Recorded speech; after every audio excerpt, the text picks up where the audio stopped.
Tonight on The Big Story, another week in the Vice President's impeachment trial central to confidential funds. Questions remain on where the money really went and how accountability can fall through the cracks if left unchecked. Marcos officials say it again. Ronald de la Rosa is still on the run. One ally of the senator believes the arrest of Bato is impossible at the moment. The storm called Maymay is unleashing its wrath. It is forecast to make landfall in La Union or Ilocos, but its impact will be felt beyond areas up north. Hours after capturing her first ever DC Open trophy, the amazing Alex Ayala moves on to another match. Tickets sold out in just half an hour.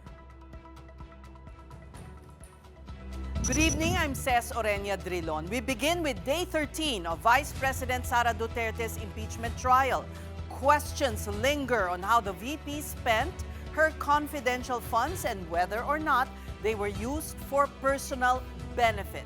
One witness also testified that the rules on such money are silent on the use of aliases. What this week's trial underscored, though, there's no escaping accounting when it comes to public funds. The big story tonight from Mobile Journal, Merimon Reyes. Or a total for the Office of the Vice President and the DepEd, 4,492 documents contained in 15 boxes, Your Honor. Hindi mo naman siguro kami tinatakot, Attorney Gapono. Ay, hindi po. Also, Your Honor, the reason I made manifestation of this is we will not present the 15 boxes. Private Prosecutor Lorna Capunan made this clear before presenting their second witness for Article 1 of the Duterte impeachment case. After Roderick Wamil, there's Eileen May del Campo, also from COA's Intelligence and Confidential Funds Audit Office. She had examined audit observation memoranda on the Office of the Vice President in 2023, as well as the Department of Education during the first semester of 2025 and the third quarter of 2023. Before Del Campo could go further, a debate erupted between the defense and prosecution panels. Lawyers of Duterte opposed to stipulating more than 800 acknowledgement receipts submitted by the OVP to COA. What is happening now could have been prevented had we done this exercise during the pretrial. When the clerk of court asked for stipulation on documents, these included stipulations on the acknowledgement receipts. That was the opportune time for the defense counsel to have examined page by page. We are tempted to make a counter manifestation, Your Honor. Because, Your Honor, these manifestations, Your Honor, are because of their own doing, Your Honor. But in any event... I hope you won't give in to the temptation, Counsel. I will not. I will not, Your Honor. Eventually, the prosecution gave in to the use of the defense's documents moving forward. Later, a schedule will be set so the defense can compare documents in the prosecution's possession to be presided by the clerk of court. Meanwhile, Presiding Officer Chis Escudero noticed discrepancies in the notices of suspension and disallowance issued by COA, as presented by prosecution witness State Auditor Roderick Wamil. It was a typo error po. 69,787,000 pesos. Ang dami namang nagkamaling numero doon. From 59,787, ang tamang total is 69,837. Other center judges were allowed time to make interjections on the 13th day of the Duterte trial. Naranasan niyo na po ba ito dati na gamot ang bayad para sa impormasyon? Hindi pa po. First time po dun sa may OBP po, Your Honor. Okay. Si Mary Grace Piatos ay nakatanggap ng 70,000 pesos worth ng gamot bilang pabuya. Ano po ba yung sakit niya? Hindi ko po malalaman since wala naman po dun sa document po na sinamit. Senator Judge Kiko Pangilinan, on the other hand, asked if COA just requires acknowledgement receipts and not official receipts. Wamil said ORs are used if the transactions are with suppliers, but if the recipients were individuals, then they require ARs. However, he noted It's the first time almost all submissions made by both offices were ARs. Another inquiry from the impeachment court. Is it normal for confidential fund reports to indicate only aliases like Mary Grace Piatos and Ann Dilim? Wamil said there's nothing in the joint circular about this. So how do state auditors validate? Hindi po yan yung focus po ng audit namin. So sa This inyo, what, sige, go ahead. this what we do po is compliance audit. So ang naging focus po namin ay yung expenses po na based on the face of the acknowledgement receipts as well as yung date kung kailan binayad as well as yung amount po. Since Na enforcement agencies, ibang government agencies na gumagamit ng alias, pinapayagan ba o hindi? Hindi naman po namin ma-determine based on the documents alone kung alias or not kasi wala naman po silang ina-attach na document na nagkasabing alias po yung nakalagay doon sa kanilang resibo. After hearing all this, Senator Judge Ping Lacson suggested an update to COA's rules when it comes to auditing confidential funds. Before trial for this week ended, the presiding officer permitted the use of self-confessed hitman Arturo Las Cañas' confession as exhibit in Article 4 of the impeachment trial or grave threats. Recall that it was questioned due to lack of notarization. Escudero further clarified that marking the exhibit does not mean the impeachment court has already ruled on its authenticity, admissibility, or evidentiary weight. Kapatid Mobile journalist Mary Reyes, we are One News. Now helping us unpack the information packets in Vice President Duterte's impeachment trial is attorney Ralph Sarmiento. He's former dean of the University of St. LaSalle College of Law. Welcome back to the Big Story, Dean. Yes, thank you, Ces, for having me again. How would you assess the interjections of the senator judges? What are your observations?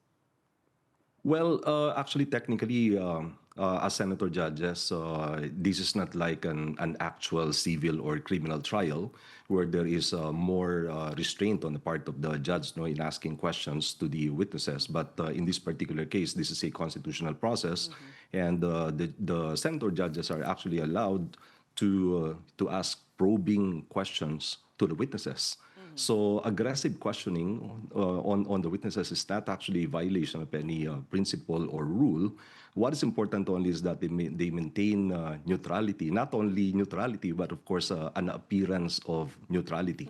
So as long as they maintain that appearance, that they are not in any way acting as counsels or apparently acting as counsel for the prosecution or counsel for the defense, as long as their questions are fair and they're probing enough for the purpose of clarifying the evidence from the lips of the witnesses, I don't think there's any violation on the part of the senator judges. Okay, and you cannot conclude that some are biased for the defense or for the prosecution? There's a distinction between bias, and the appearance of bias. So Okay. people may What is the think distinction po? Tell us the distinction. Well, bias is a state of mind. Bias, is a question of fact. Ultimately, we will know that in their actual assessment of the evidence and the explanation behind their individual vote in this constitutional process once the trial is concluded. But the appearance of bias, that is what appears or what is observable on the part of the public. Then you have to, because as senator judges or as judges, the principle or the obligation is not only to be neutral or to be unbiased or impartial, but to appear to be so in the eyes of the public, because that's very important for the purpose of maintaining the integrity and credibility of the proceedings. Because if they would not appear impartial or neutral in these proceedings, then ultimately people will be losing their faith in the integrity of the entire process. Okay. So I'd like to cite the interjection, for instance, of Senator Amy Marcos and Senator Robin Padilla. In the case of Senator Judge Amy Marcos, there seemed to be a back and forth between the two of them and the witness, and but you wouldn't characterize that, as you said, it's allowed because this is not a Well, normal. ultimately, we have to draw the line between aggressive questioning, which is still allowed under the law or under the procedure, and when you cross the line and you're already, let's say, mocking the witness or mocking the evidence or painting the witness as, for example, or making conclusions as to let's say the integrity of the witness or the personality of the witness. So that's different. Okay. So I think ultimately people will know how to make that particular distinction. Okay, I just like to focus on the question. In the case of Senator Judge Amy Marcos, the question was who is accountable? Is it the head of agency or those that were payees of the check or the disbursement officer? Under the law po, who is ultimately accountable? Well, actually, the question of accountability, I would not preempt the defense or the prosecution on that, no, because that's actually the one of the most critical points in this issue, because ultimately, what is being established right now by the prosecution are irregularities in the disbursement and everything, but ultimately, you will have to establish attribution that these irregularities are ultimately attributable to the vice president, and then they will also have to establish that not only are they attributable, but they must also result in the culpability of the president, and that particular culpability results in an impeachable offense. So I would not preempt, because Okay. ultimately the defense will be. I think this will be the focus of the prosecution. This is the missing link actually in the prosecution's evidence so far, and we expect that they will be focusing on this in the next stages of the trial. But ultimately, I think the defense will also be focusing their narrative on destroying or in showing that there is actually not only lack of attribution but lack of culpability on the part of the vice president. So kulang pa ang ang evidence na hinahayag ng prosecution.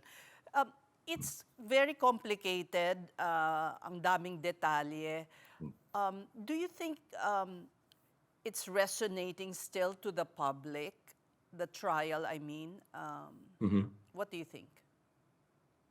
Well, I think we're now into another stage of the trial, which has become more evidence-based, more document-based, Right.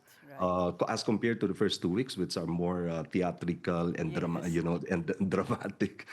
So it really depends on how it resonates with the public. But judging from the online discussions, whether the social media platforms are still active in discussing impeachment, whether the proceedings are still creating a lot of memes which are being shared and debated, commented upon on social media, I think it's still very active.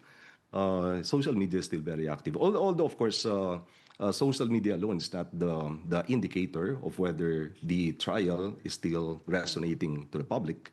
But ultimately, it's one of the gauges that we can use in determining whether it still resonates with the public. And it should, actually, it should, because this is, we're talking about our funds. Well, technically, But of course, technically, it's peso count, of course, yeah. right. Now, the refusal of the defense to stipulate the documents that actually ultimately came from them, what does that indicate to you? In the end, to add, the counsel for the prosecution panel, Lorna Capunan, said that she was willing to even use their documents. Ano pong Well, tingin ultimately, ninyo doon? it's a matter of strategy. It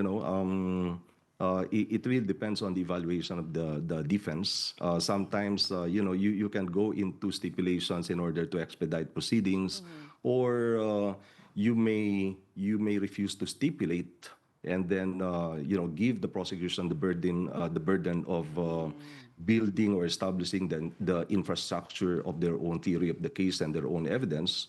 and then ultimately hoping that somewhere along the line they will commit some, some mistake. They will trip. Yeah, probably. So probably that's so instead of agreeing and making the life of the prosecution easier, probably they want to, so ultimately this is your responsibility. Then it's up to you and how you establish your own case. But it's a delay, and there are some of there are schools of thought na strategy din ito ng defense para mawalan tayong lahat ng gana. Kasi can you imagine earlier Well, they were like sitting there waiting for the witness to pour over the documents. Well, ultimately, I think people are now experiencing parang trial fatigue, no? Which is normal, of course, in a long, drawn-out trial like this impeachment process. Ultimately, there will be trial fatigue, not only on the part of the teams on the prosecution and the defense. It will ultimately be felt also by the senator judges and ultimately by the Yes. viewing public, Hence, Yeah, but that's normal. And, from time to time, there will be some interesting facts or interesting testimonies that would again trigger, the interest of the public and would again, resuscitate the case from boredom to something which is very amazing and interesting. Yeah. now, the role of defense counsel attorney POA, there were some questions raised by, or at least Raffy Tulfo, Senator Raffy Tulfo, about a possible Opo. conflict of interest, and the presiding officer ruled that he doesn't see any. What is your opinion? Yeah, because conflict of interest, it's gauged based on whether the party has a conflict of interest. So there's a different conflict of interest rule with respect to the ethics of a lawyer. So that's different. But I think the ruling has focused on the fact that Attorney Poa was not a party in the litigation. He was just acting as a lawyer, and therefore. The ruling, the way I understand the ruling of Senator Escudero was that there's no conflict of interest because he was just a lawyer and not the party. In the case, he was not the respondent. But ultimately, I think the point here is that whether there is conflict of interest in his capacity as a legal counsel appearing as a counsel for the defense. But that will be another issue. Separate from the conflict of interest on the part of the Vice President. As a lawyer po, they say that is a master class when you point to the opposing counsel as having been somehow involved or putting some question mark whether it's ethical or not, some kind of participation, some kind of ethical question, I should say. Is that correct? Well, ultimately, the question of ethics will be the personal responsibility of the lawyer. So it will not be sufficient ground to bar him from participating in the proceedings or from representing the respondent, in this case, the Vice President, because ultimately, it is the choice of the Vice President on who will be representing him. But ultimately, if there really is a question of conflict of interest and a question of violation of the ethics of the profession as a lawyer, then Attorney Michael Poe will have to answer that separately before the Supreme Court and before the Committee on Bar Discipline. But as I mentioned, that will be a different issue. What is your interpretation of that meeting where which he attended, where they asked that instead of an audit observation memo, an audit query instead should be made?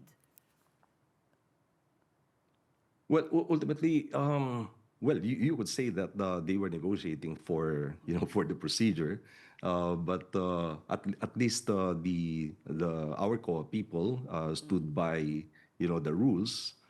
That there are certain procedures that must be made. There must be an audit, evaluation report. Then ultimately, either a notice of either suspension, notice of disallowance, and these are the procedures. And well, ultimately, what's important is that they stood their ground on the what is required by auditing rules, and they did not give in to the request of the defense, the what was being requested and negotiated by Attorney Michael Poy in this case. So how would You you... know, but ultimately, the senator judges will have to decide whether that would have an impact on the defense when the defense will build its narrative ultimately.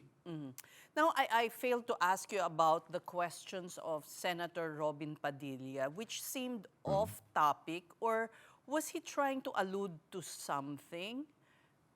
Hindi ko Which maintindihan. one? Which one Yung in question po particular? niya na nakapunta ka na ba sa mga bundok? Ah, ano po ang sa tingin yung gusto niyang ipahiwatig?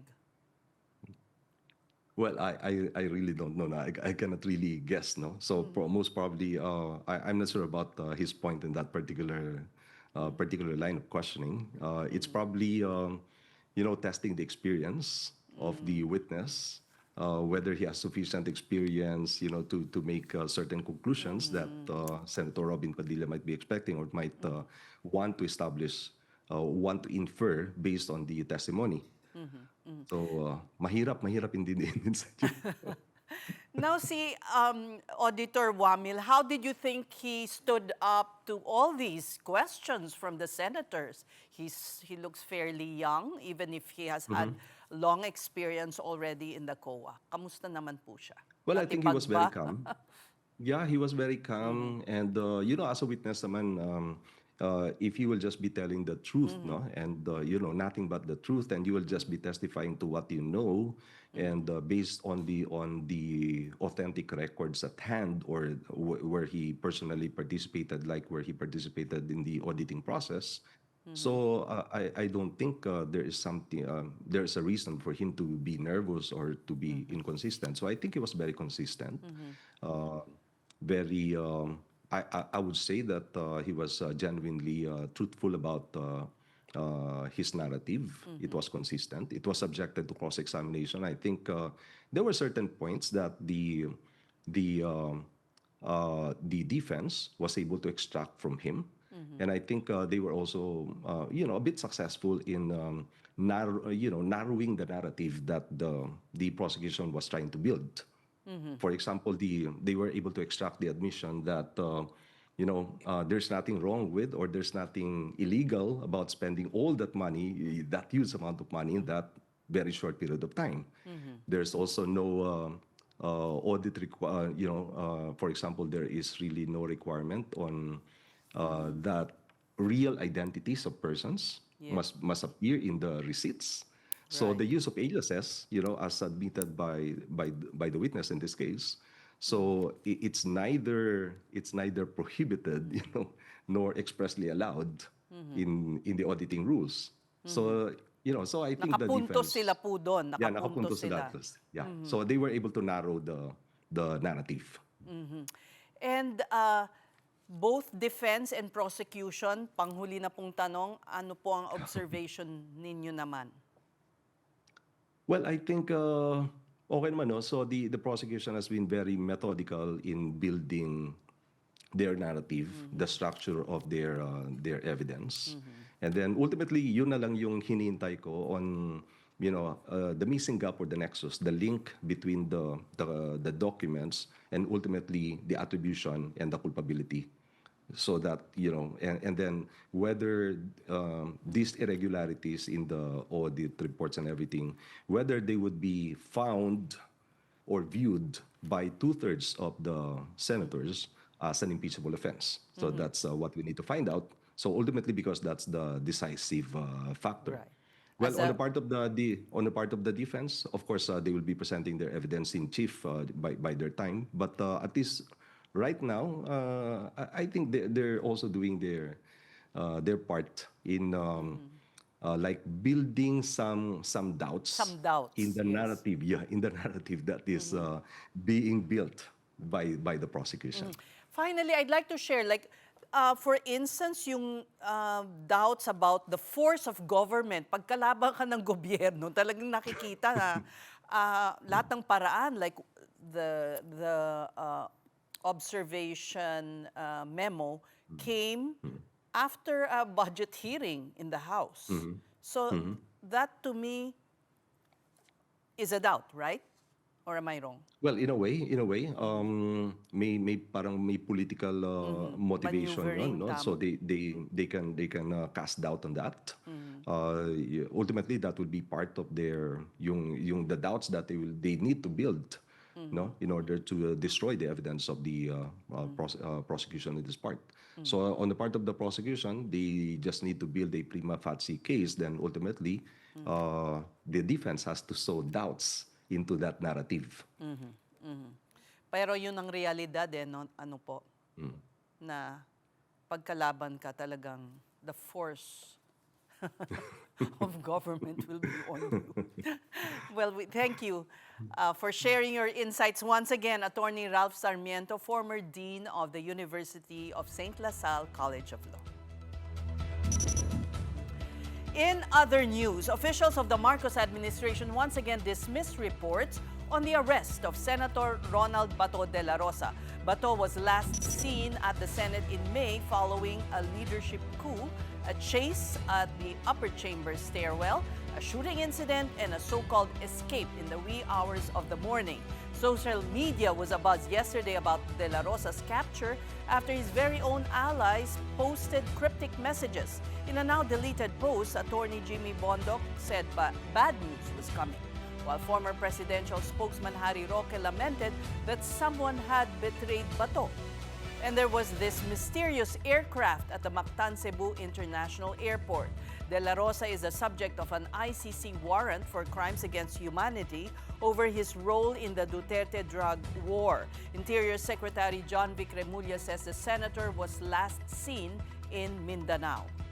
We would like to confirm categorically that as of 6:00 p.m. last night, there's been no arrest for Senator Bato. Wala kaming secret operations na hindi malalaman ng mga tao. We were always transparent with what we do.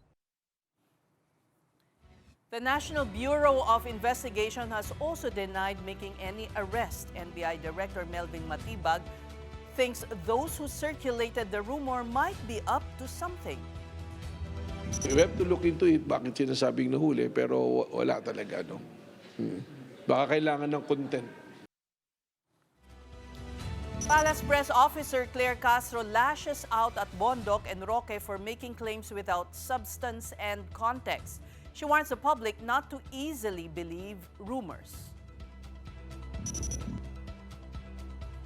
Castro suspects this is just a tactic to divert from Vice President Sara Duterte's impeachment trial. Bato's ally, former Chief Presidential Legal Counsel Salvador Panelo, also denies the senator's arrest. Asked what he thinks about Roque's post, Panelo had this to say. Yung sabi ni Atty. Harry Roque na may nagutas daw. I don't know it. So anything coming from anybody I don't know is not believable. Wala, di ba sinabi ng PNP, saka ginugil ko sa ano, hindi naman totoo. Thank you, sir. Hindi naman ako yun. You are watching the Big Story on One News. Coming up, Vice President Sara Duterte pays a visit to her known political allies in jail. That's amid her very own impeachment trial she is yet to attend. Details after the break.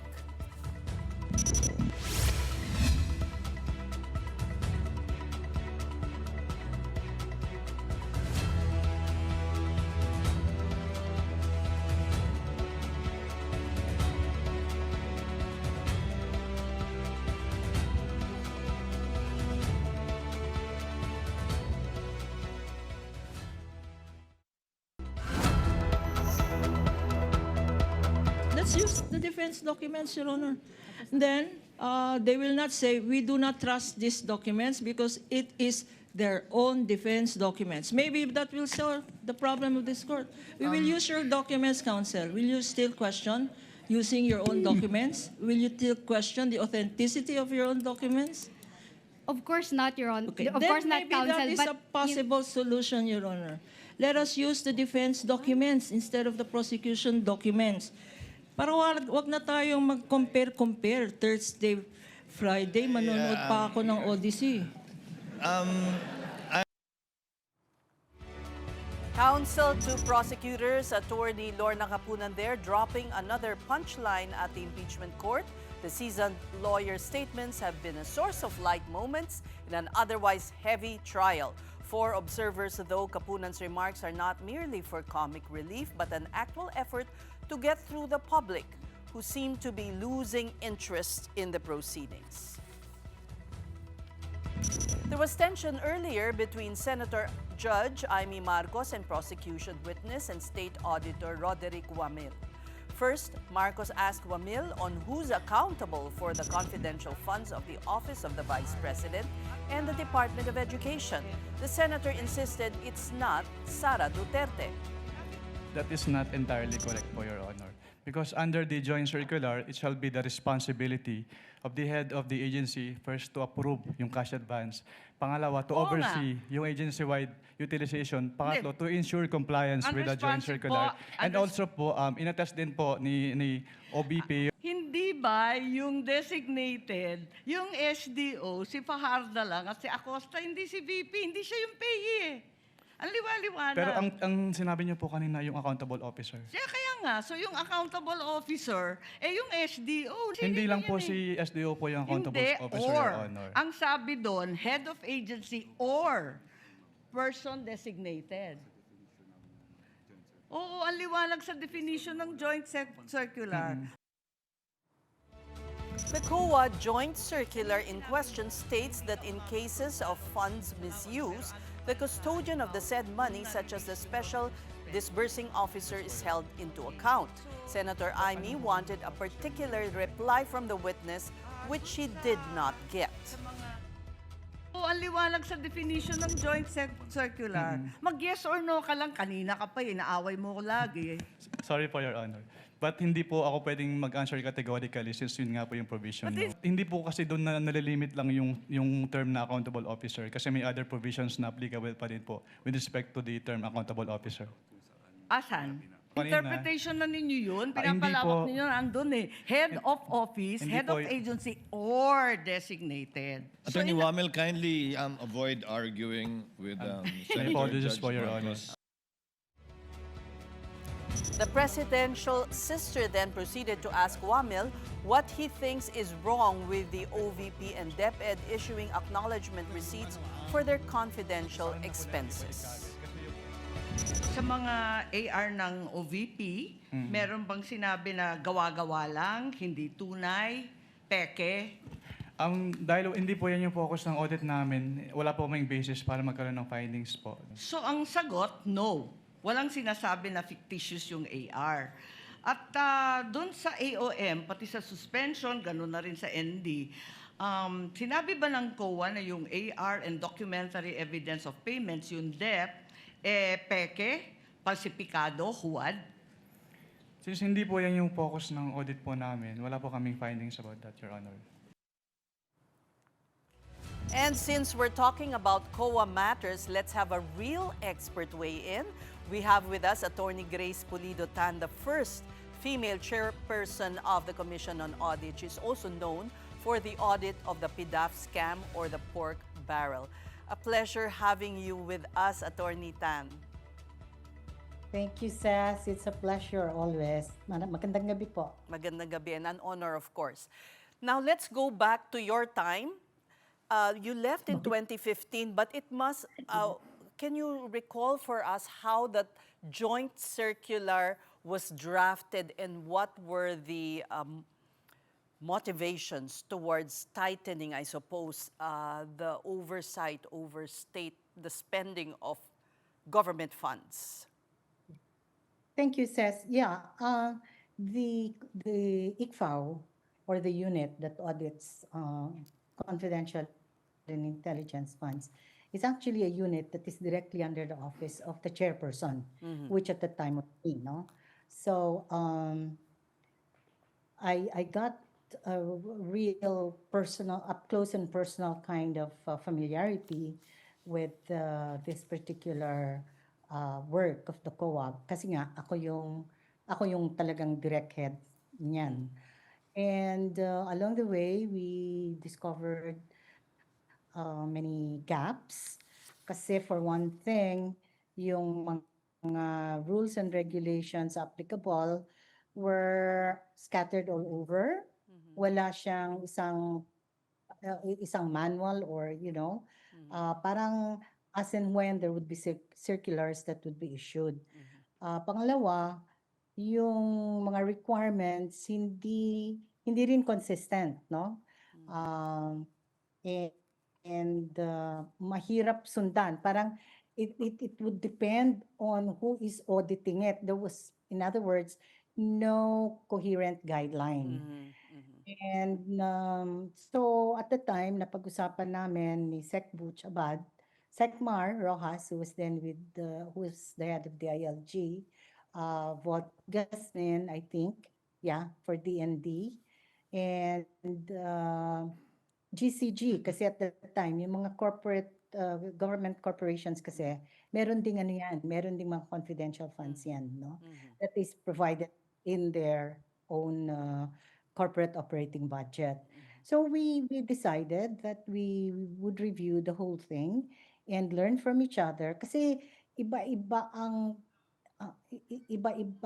characterization, iba-iba yung paggamit, pangangailangan ng bawat ahensya, no?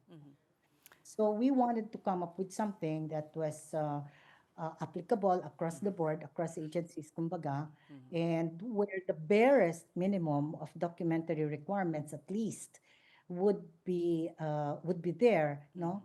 Parang Right. the spirit Para pong, I'm sorry to interrupt, but para pong naging Biblia nung in the last 3 days because laging yung COA Joint Circular 2015 ang sinasite. Yes. Now, tell us the difference between confidential and intelligence funds because when Senator Judge Lacson stood up, parang his knowledge kasi is intelligence funds. So he was even asking the witness, what is your security clearance? Linalagay yan sa vault. But are confidential funds treated with the same kind of scrutiny and care as intelligence funds? Yes. Confidential funds, essentially, the essential difference is yung confidential funds sa mga civilian agencies. Okay. Yung intelligence sa military and uniformed personnel, what we call the intelligence practitioners. Actually, nakadefine yan sa Joint Circular. And that definition came from those who knew exactly what they were talking about.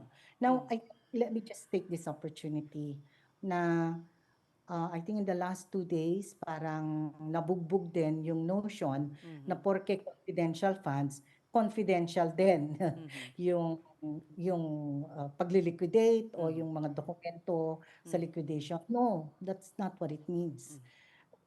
The term confidential has to do with the purpose of the fund. So, properly speaking, ang pinag-uusapan natin dito are funds for confidential uses or purposes. Ibig sabihin, ito yung mga apps, no? Projects, programs, and activities that are covert in nature because of the purpose that they seek to serve. Okay. Oo, pero yun ang confidential. Kaya lang descriptive term kinawang confidential funds. But really what we are referring to are funds for confidential activities. All right. Yun. How specific should they be? Because that was also a subject of a lot of interjections by the senators. The evidence, how successful was this covert operation? Do you want them to be really specific? Kasi yung pinresent po ni Auditor Wamil, parang very general yung description. Yes. Okay. In the joint circular, hindi talaga nakaspecify kung ano yon, no? But there must be a causal relationship between, I think that this was in the context of the informers, reward informers, no? Ano yung ni-rewardan mo? Ano yung bakit mo rini-rewardan yan? At ano ang napalaan natin sa information na yan, no? So that length must be established.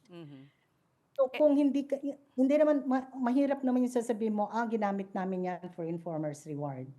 Okay, so what did we reward them for? No? At sino-sino to? I understand, I don't know, I could be wrong, no? But it looks like there are about 600 plus recipients of informers reward, something like that, no? At sa akin, red flag na kagad yun eh.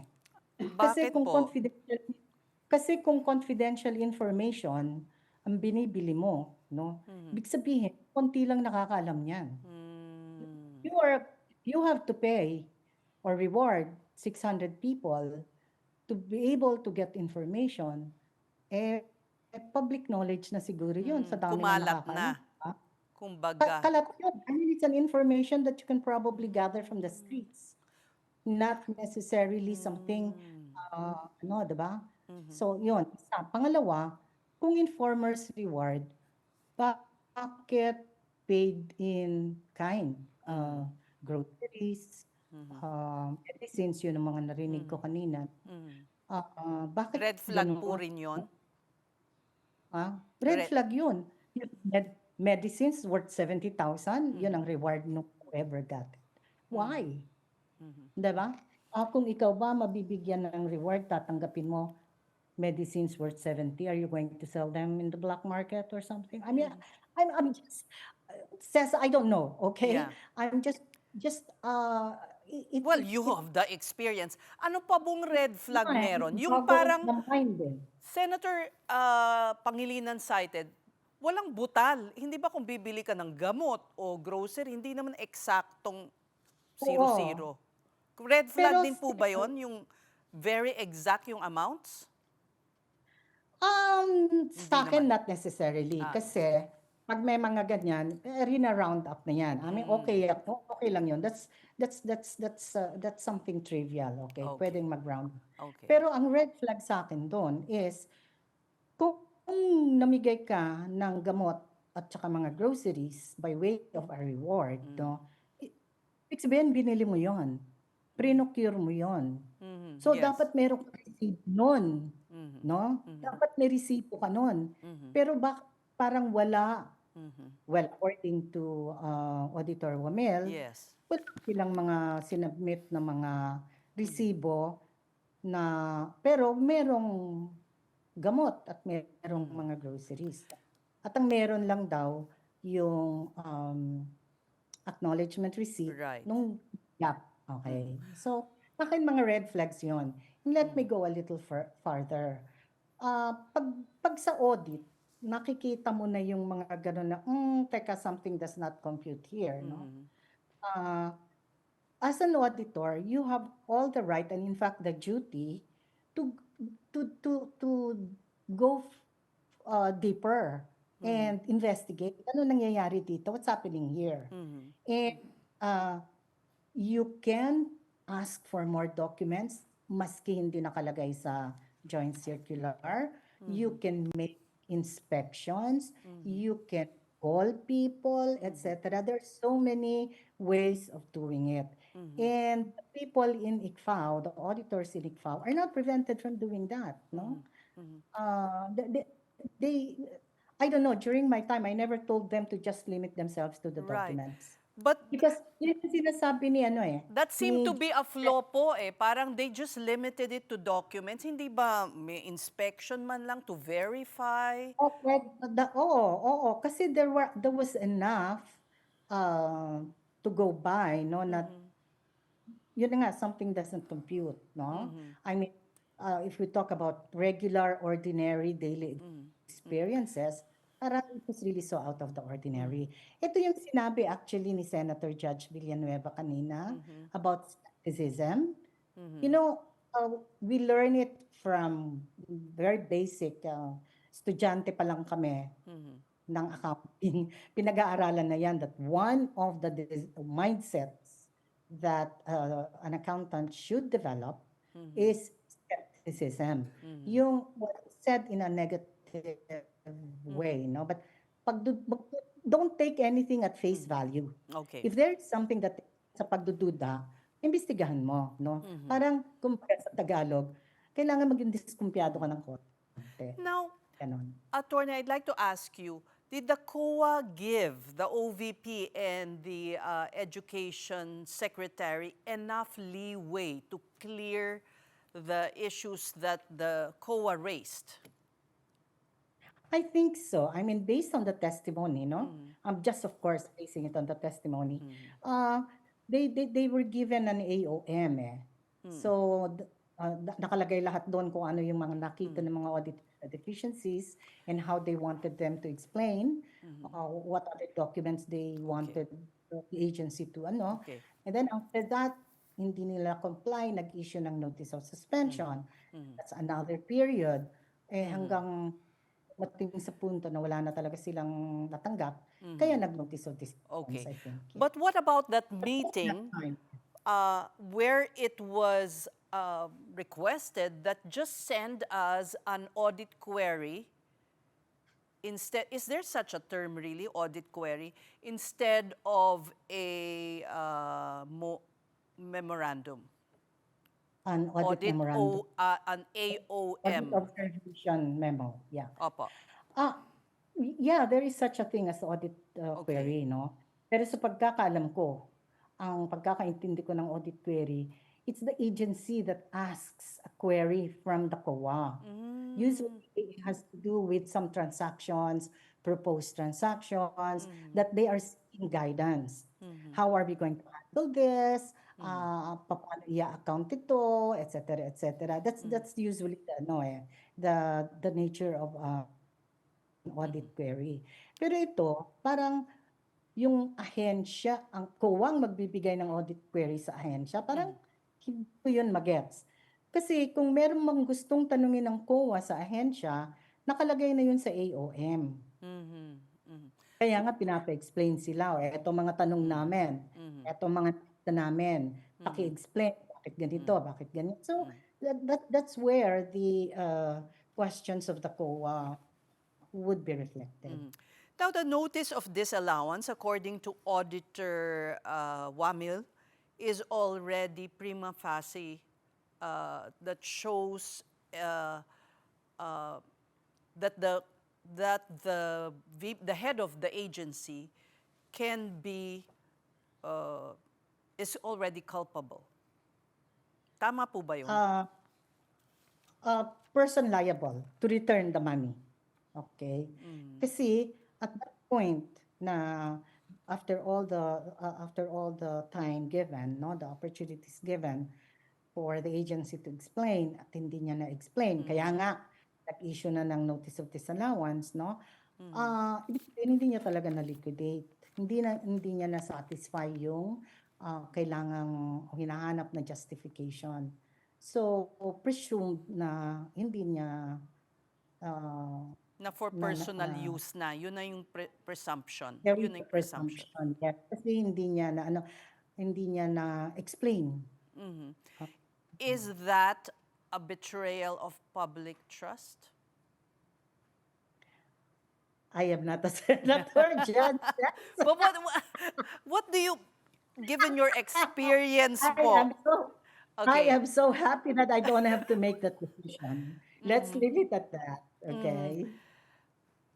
Okay, it was asked by Senator Judge Amy Marcos, ang head of agency ba o yung special disbursement officer lang?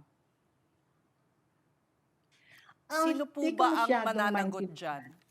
How do you distinguish where the responsibility or accountability lies? Hindi ko masyadong makuha yung context ni Senator Judge kanina, no? But ang persons liable under, not only under the joint circular, but under all COA rules and regulations and the law, PD 1445, no? Ang persons liable, yung mga persons na may partisipasyon dun sa transaksyon. Halimbawa, yung nag-approve, yung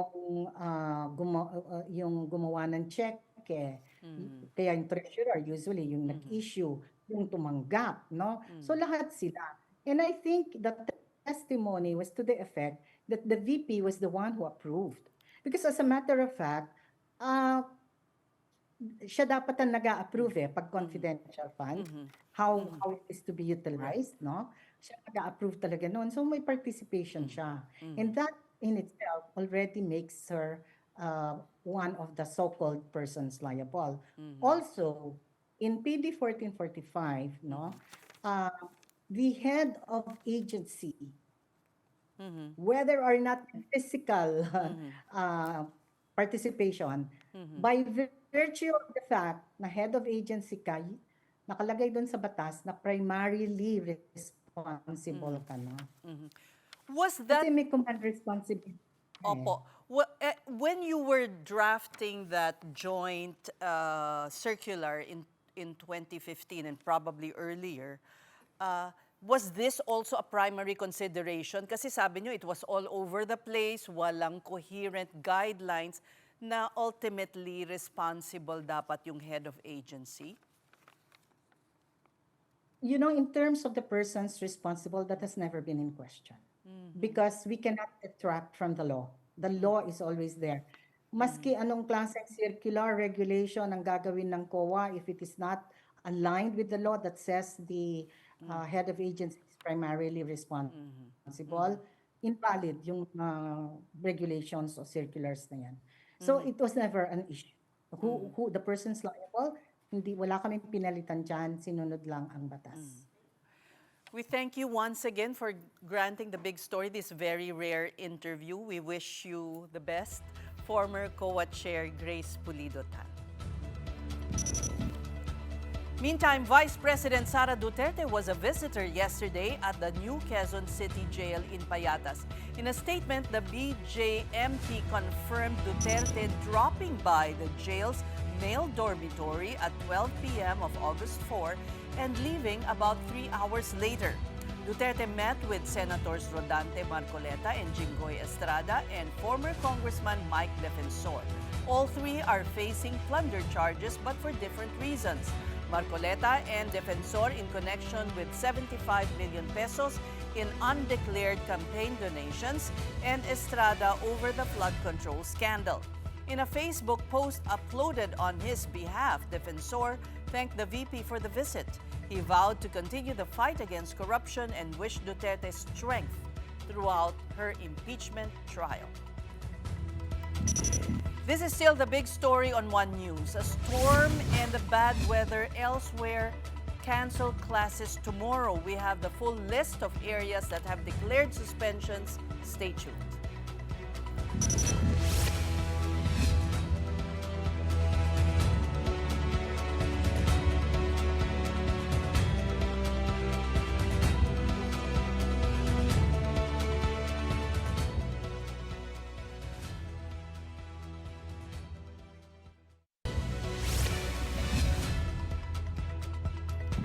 Tropical storm Maymay maintains its strength as it inches closer to Ilocos Sur. As of 8 p.m., the storm's eye was spotted west of Sinait, Ilocos Sur, packing winds of 75 kilometers per hour and gustiness of up to 90 kph. Wind signal number 2 is up over several areas in Ilocos, La Union, Apayao, Kalinga, and Mountain Province, Pangasinan, Benguet, and Cagayan. Signal number 1 is hoisted over the rest of the said provinces, as well as in parts of Ifugao, Isabela, Quirino, and Nueva Vizcaya, Zambales, Tarlac, and Nueva Ecija, Aurora, and Babuyan Islands. At the moment, Maymay is moving eastward at 10 kilometers per hour and could make landfall over Ilocos or La Union by tonight or early tomorrow morning. After that, it will weaken into a tropical depression, then into a low-pressure area by tomorrow afternoon or evening. Persistent rains have prompted several local government units to suspend classes tomorrow. Parts of Ilocos, Cordillera, Calabarzon, and Metro Manila have already canceled classes for August 6. The full list is being flashed on your screens right now.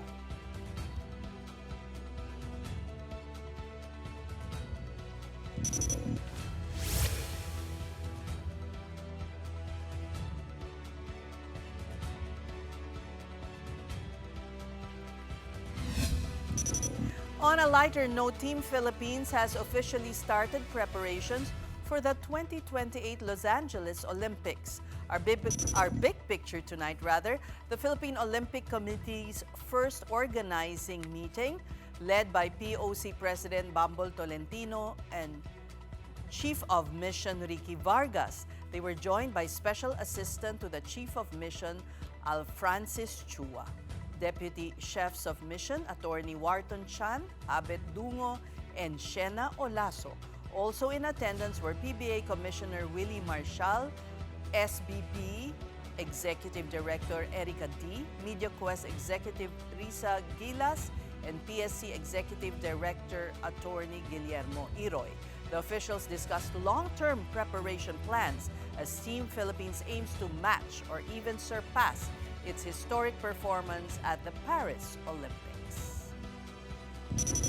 And before we go, tickets for Alex Ayala's National Bank Open Toronto debut sold out in just 30 minutes. Organizers of the WTA 1000 tournament report a late-stage surge of over 5,000 ticket requests from Toronto's huge Filipino community. This also forced a last-minute venue change to the 12,500-seat center court. The 21-year-old Filipina phenom enters the tournament fresh off capturing her maiden WTA singles title at the Mubadala DC Open, rocketing her to world number 20. Fans hope Ayala shifts into lockdown mode early as she faces American power hitter Alicia Parks tomorrow. That's 8:10 in the morning Philippine time. Ayala advised supporters to temper expectations. It's not always going to be good days. There's definitely going to be bad days, but that's one thing I can be a professional in. I think my primary goal is to play good matches and at a good level. It's nice to see, that the Filipino community is really showing up. And those are the big stories this rainy midweek. I'm Ces Oreña-Drilon, kapatid. We are One News, your side, all the time. Keep safe and warm and dry. Good night.